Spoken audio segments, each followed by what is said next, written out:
morning, everyone, and welcome to the Fiber Broadband Association's Five for Breakfast. We're now on our 12th episode of 2025. And before we kick off, I'd like to thank Wesco, the platinum sponsor of Five for Breakfast.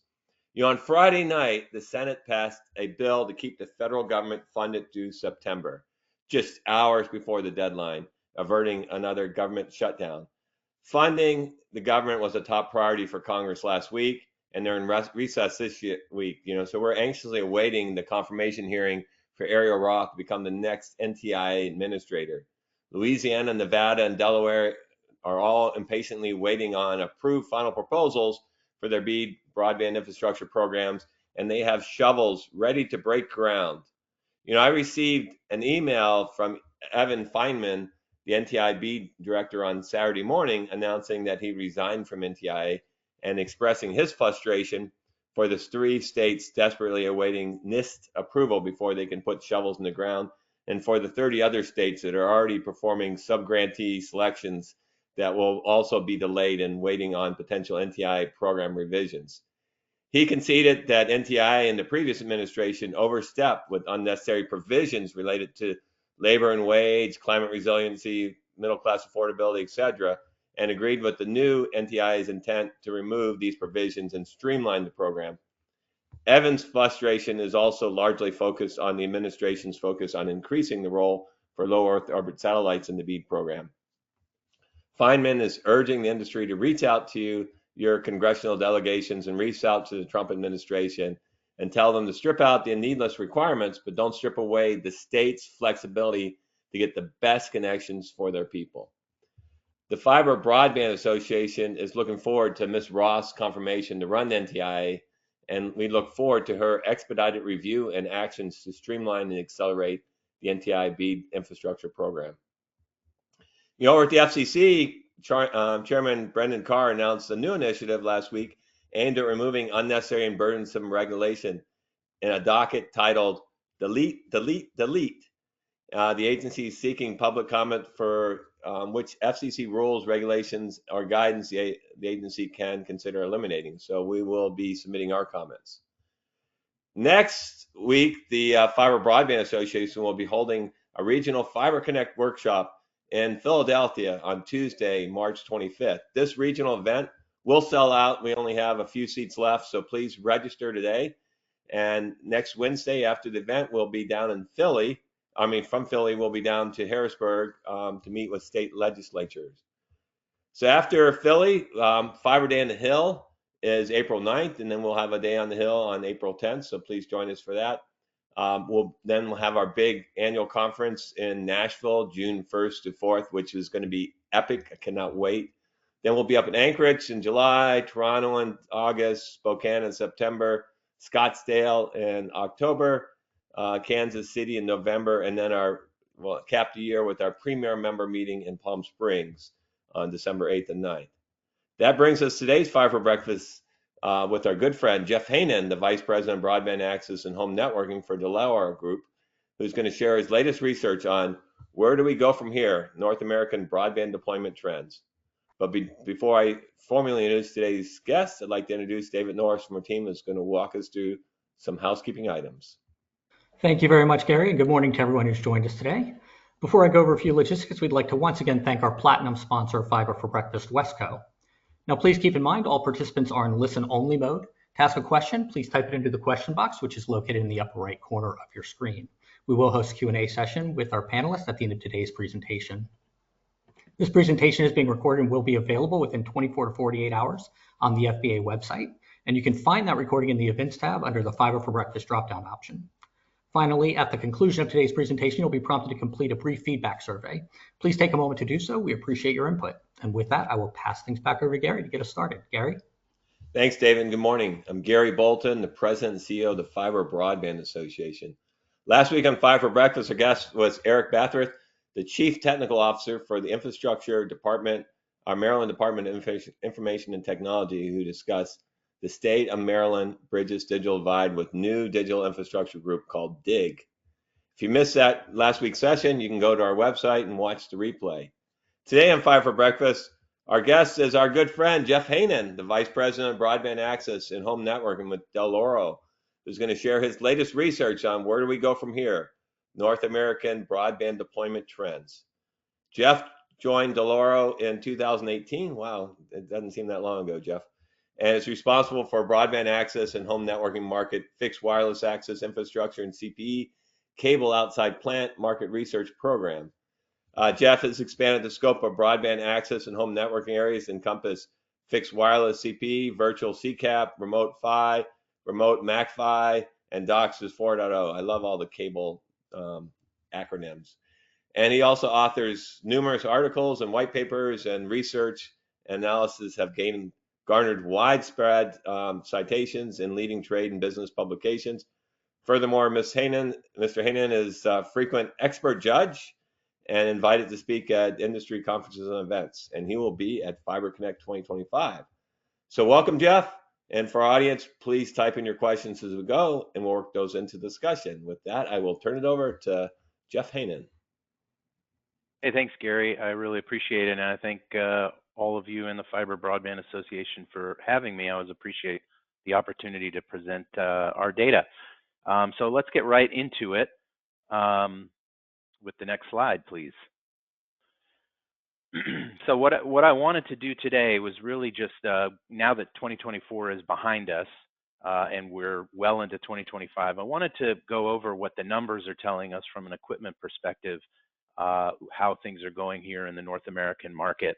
And you know, look, what we're seeing, especially through 2024, is that fiber continues to slowly eat away at cable's dominant position. In addition to that, of course, it goes without saying that the fixed wireless is also having an impact on cable's dominant position. But what we're continuing to see here with fiber is that, you know, even though overall fiber passings have slowed from their 2022 peak, which was bound to happen at some point, we're still seeing steady annual growth in new unique home passings. And we continue to expect that throughout our forecast period and throughout all the way to the end of the decade. What is driving the continued growth of fiber? Of course, continued funding, but also from the private sector, we're seeing take rates in markets where cable was previously the dominant competitor. With fiber, take rates are pushing 45% or more in some markets, even higher in other markets. So that's a significant percentage of take rate, which, you know, on average we typically assume around a 30% take rate makes a deployment successful. But where fiber is deployed, it typically achieves that 45% threshold fairly quickly.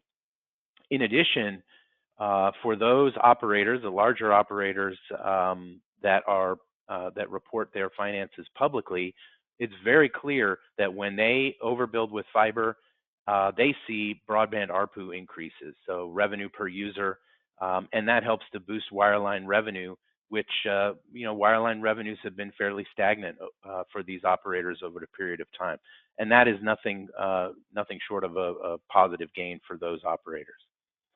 In addition to fiber, we're delivering those revenue improvements. We're also seeing that fiber delivers tangible cost savings. So we're seeing more operators move into a central office consolidation or repurposing those central offices. And now, of course, with the emphasis on artificial intelligence, generative AI, and others, and now operators have additional space within their central offices to repurpose that as data centers. So a lot of the discussions that operators and vendors were talking about just 5 years ago, from a data center perspective, from an edge compute perspective, well, all those things are now becoming important again, and there's a business case for it, as well as a traffic driver coming from generative AI and the need to make decisions quickly and have low latency networks in place. And so, in addition, just from a physical layer standpoint, copper network switch off is resulting now in considerable OpEx savings, again, for those operators that report their financial metrics. That helps to boost that ARPU number as well as the overall bottom line. On the flip side, from a cable perspective, we're seeing now that some of the DOCSIS 4.0 upgrades have been temporarily slowed, and that's due to some component availability. Obviously, the larger operators are moving towards a unified approach where they can support both full duplex and extended spectrum DOCSIS via a single chip from Broadcom. But of course, the introduction of that chip and widespread availability means on the nodes, you have to change out RF trays, and you have to have time to integrate those chips into the products. So what that does is pushes out the full DOCSIS 4.0 replacement cycle basically to the second half of the year. And so, the build outs now for fiber and just in broadband in general, in every discussion I have with an operator, whether it's cable, whether it's a fiber ISP, even fixed wireless, we're seeing downstream consumption growth slowing. However, upstream growth continues to remain high. So obviously that gives fiber an advantage, certainly with symmetric speeds. As I mentioned, these edge compute functions being integrated in both the network platforms and CPE are being used to improve network uptime and reliability. So the billboard speed numbers that we have seen historically as a differentiator, as a competitive differentiator for operators, now reliability, network uptime, latency, those all become really critical metrics for operators as they build out their networks and look to compete in markets where they actually have competition now and previously did not. Let's move on to the next slide. So I mentioned that fiber is slowly eating away at cable share, and the subscriber numbers and our forecasts really show that this is definitely the case. We expect by 2029 that fiber in North America will be about 33%. If you took the U.S. just out of this equation, that number would be higher. Okay. In the North American market, cable share decreases from about 62% currently to around 53%. In some folks that forecast subscriber numbers have shown that cable share remains a little bit higher than that, but we're forecasting that there's going to be a higher percentage of fiber overbuilding even by MSOs. And so that will feed into additional fiber deployments by cable operators in markets certainly where they have competition, or even in markets where a DOCSIS 4.0 upgrade because of the number of amps or the age of the amplifiers or condition of the coaxial cable doesn't make economic sense, and so they end up overbuilding with fiber. From a fixed wireless perspective, we see that those subscriber numbers peak at around 13% and then moderate over time. We continue to see fixed wireless subscriber growth essentially through the end of 2026. And then again, we start to see it kind of moderate, and we're seeing T-Mobile already partner with open access fiber providers, making an acquisition of Lumos because they see that the capacity that they have for fixed wireless in select markets is already reaching capacity. So they need to expand, and they want to continue to expand their broadband subscriber base, and they're going to do so via these fiber partnerships and via their own fiber networks. And then on the LEO side, we think that ultimately LEO's broadband subs really stick at around 2 to 4% of the total. Of course, that could certainly change this year. Obviously, we're in a dynamic environment from that perspective, and so that's a very fluid forecast at the moment, and we'll have to certainly revisit that based on recent developments. Let's go to the next slide. So there's no doubt, if you talk to the equipment vendors, 2024 was a very challenging year from an equipment purchasing. And that really has to do with the fact that 2022, 2023 saw a tremendous amount of purchasing and maybe over purchasing on the part of many operators. And so really 2024 was kind of this final year of working through that excess inventory. So across the board, we're seeing that inventory levels among those operators now has reached stabilization. We're returning to normal purchase patterns. And so that's a good thing for the entire industry, certainly for the equipment vendors. Just this past year, just for reference, in the biggest declining categories, PON OLT ports this past year from 23 to 24 were down 40%. Okay, so the focus clearly was on using that excess inventory, and certainly, we saw a bit of a slowdown from the peak in terms of home passings. So again, excess inventory was still there to be used. On the cable side, DOCSIS CPE units were down 23%. A lot of that, of course, has to do with the fact that subscriber growth simply was not there this year. Let's go to the next slide. So that was 2024. What does 2025 look like? Well, we just published our Q4 numbers, and then we also published our most recent forecast in January. In the North American market, one of the changes that we made from our July 2024 forecast to January, we expect now that spending on PON equipment revenue this year will grow about 1.4%, which is down a little over 7 percentage points from where we had it in July. Now, in many cases, even in January, some of the uncertainty around just the macroeconomic conditions, still interest rates remain relatively high. But there's now a level of uncertainty with tariffs, and also what we're now seeing, and we expected to see back in January with respect to the BEAD process. All that is going to introduce delays in terms of equipment purchases, at least through the first half of the year. And even if the second half of the year shows strong growth, we still think that that's not going to be able to overcome some of the weakness that we're going to see here in the first half of the year. That's certainly the case on the DOCSIS equipment side. So it seems, at least in the North American market, and we're also seeing this in Europe as well, that operators are taking a step back, taking a look at what's going on, and trying to feel out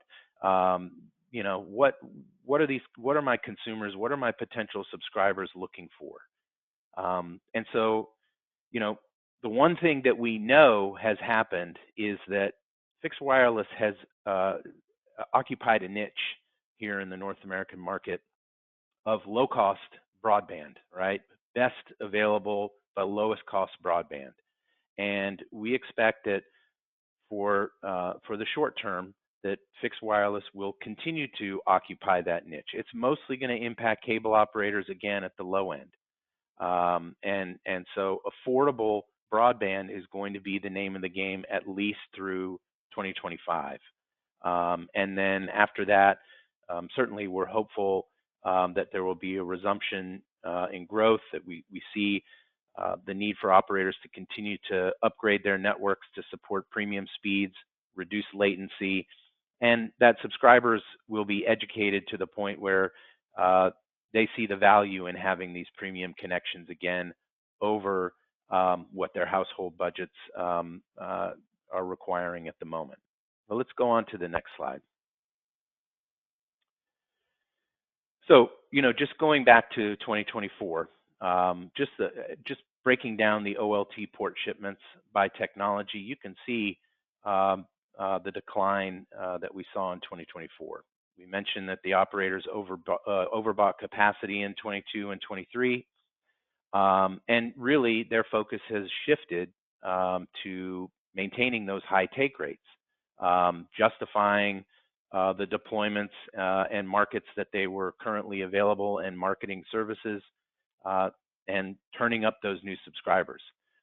We view that 2024 is really the bottom of the market from an infrastructure perspective, and so we see 2025 and then beyond as showing steady growth. We'll certainly never see, or I don't expect to see, numbers reach those 2022 levels again.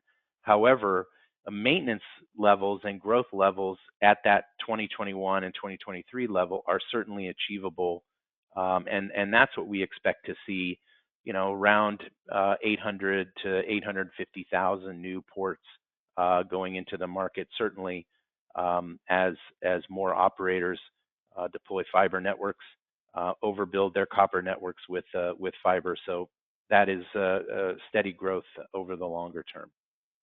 Let's go to the next slide.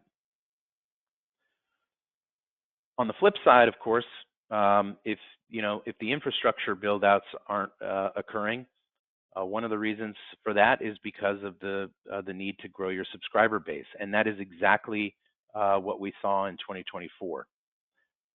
22 and 2023, especially 23, there was kind of an inversion where there was still more purchasing of infrastructure to support those build-outs and less purchase of new ONTs for subscriber growth. And now we've returned to a market where fiber providers are growing their subscriber bases pretty substantially, and of course then require new CPE to support the turn-up of those subscribers, as well as upgrades from GPON to XGS-PON, which is really becoming a hallmark of the North American market now. So ONT shipments in 24 were up 15% from 2023, and we expect a further 4.5% to 5% growth in 2025. Of course, all due to expanded availability of fiber, expanded reach of fiber networks, and then expanded interest among consumers who have that available. Maybe they were VDSL subscribers before, and so the upgrade for those customers is really a no-brainer. Let's go to the next slide. So on the cable side, I mentioned they're in a challenging position, of course, where they're trying to balance the fact that they're having a tough time adding new subscribers, but also at the same time they're making headway on the MVNO side with wireless subscribers. And so for cable operators, convergence is really becoming the name of the game. And so as they're hopeful, as they're continuing to build out these distributed access networks, upgrading to DOCSIS 3.1 extended and DOCSIS 4.0 to improve both the upstream speeds and downstream speeds, that in the meantime, they're also signing up these broadband subscribers to mobile services, and hopeful that there's a resumption in broadband subscriber growth beginning in the 2026 timeframe. I think that's when many operators feel that they'll have these networks in place, or a good portion of these networks in place, and speeds that are commensurate certainly with what fiber providers are able to offer, and also improved reliability in the form of smart amplifiers, less downtime, and overall improvements in network reliability. And let's go to the last slide.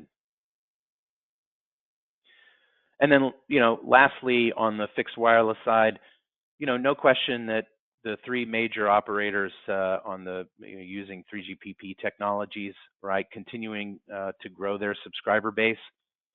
Certainly, you can see that T-Mobile, their growth is moderating, and actually, the residential side of subscribers is the one that's been slowing. Business growth has been interesting.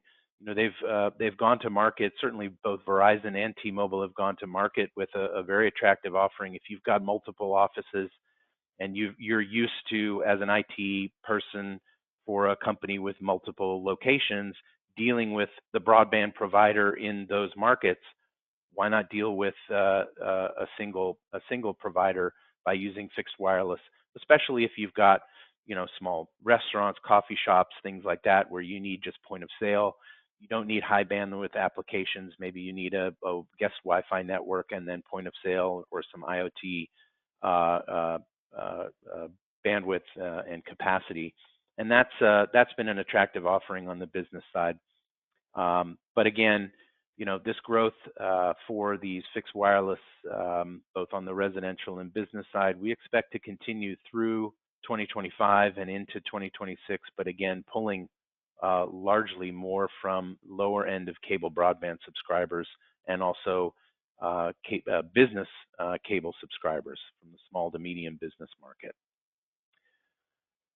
So that's my quick and dirty overview of what's going on in North America. So I'll hand things back to Gary for questions. Well, as always, a lot of great stuff. Let's just dig in. One of the questions came in on fixed wireless gaining market share. With the administration push for LEOs, do you see, when as people are putting out fiber to win market share, and in the past, fixed wireless has kind of filled in the gap, but now is LEO now going to be squeezing fixed wireless out? Well, that's an interesting question. I think there is a potential for LEOs definitely to squeeze some fixed wireless plays out where fixed wireless actually might have made economic sense. And if you look at it rationally, right, there's a geographically there's a number of households past threshold that really makes sense for all technologies. And as an analyst, I'm neutral here. I'm counting the numbers and looking at what makes sense. And I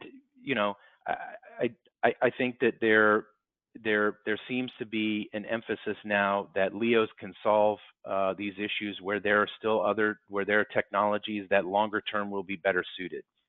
There are operators, larger operators, who and all operators who see fiber, right, and even fixed wireless as better technologies, because the future for broadband networks is about latency.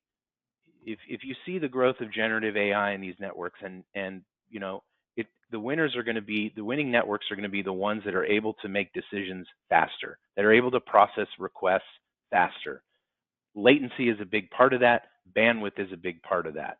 LEOs, regardless of the improvements that are said to be made, they're always going to be latency challenged. There's no question about that. So there's the neutrality around technology. I don't know again if that's going to be the right answer, but I think potentially on the ground, yes, there is the possibility that LEOs replaces some fixed wireless deployments. Yeah, just on that, jitter, another key factor. And when you've got satellites going 16,000 miles an hour across, fast as a speeding bullet, you're jumping satellite. So jitter is a big issue. All right, let's jump into, you mentioned that, things peaked out in 2022, and but that's, when we look at our fiber deployment, actually, we've been growing fiber year over year, with last year being a record of 10.3 million homes, and we're at now 68.5% of America covered with fiber. So you mean that from an equipment sales, and that's largely due to the inventory work down by ISPs? That's correct. Yeah. So 2022, the last half of 2022 was record quarters in terms of equipment and infrastructure purchasing, especially for OLTs. And so yes, this was even through the first quarter of 2023, we saw still record purchasing, particularly here in North America. And so from every quarter through basically Q3 of 2024, it was about drawing down and the excess inventory and getting to comfortable sparing levels that really reduce the need to purchase any equipment above and beyond what you minimally needed. So last year, your point, cable's losing lots of market share, but they're fighting back by putting fiber to the home. Of the fiber to home deployment, a record year, cable was responsible for 9.3% of the fiber to home deployments. Is that how cable is going to retain market share, is to building out fiber to the home? For some operators, yeah, it will be. And some cable operators, look, there are plenty of operators who were still at DOCSIS 3.0, and the cost associated with moving to 4.0 from there, and the need to upgrade amplifiers and taps and passives and all the powering associated with that, it becomes basically a wash, right? Certainly, the cost to put fiber in the ground, while a one-time expense, is still an expense.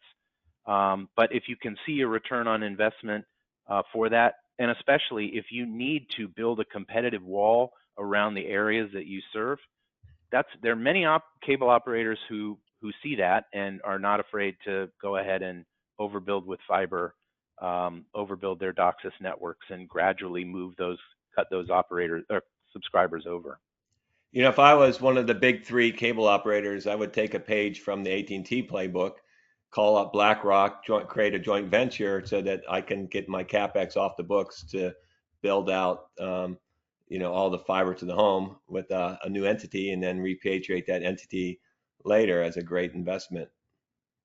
But I think we see Comcast doing something along those lines, right? With potentially splitting up the company. And I will say that part of my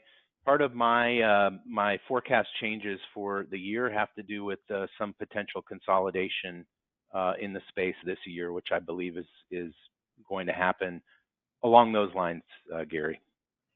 Well, Jeff, as always, you always have great information. Really appreciate your insights and research. We have a lot of people asking for the charts. Okay, if David sends those out. Yeah, that's fine. Yeah. All right, we'll share those with everybody. And I look forward to getting together again next Wednesday. We'll have John Willow, the co-founder and board chair of the Digital Equity Practice Leader for Community Broadband Action Network, discuss using AI, artificial intelligence, to develop stronger connected collaboration in building today's fiber infrastructure. So you're not going to want to miss that. Thanks again, Jeff. Thanks, everybody. We'll see you guys next week, and hopefully we'll see you next week in Philadelphia.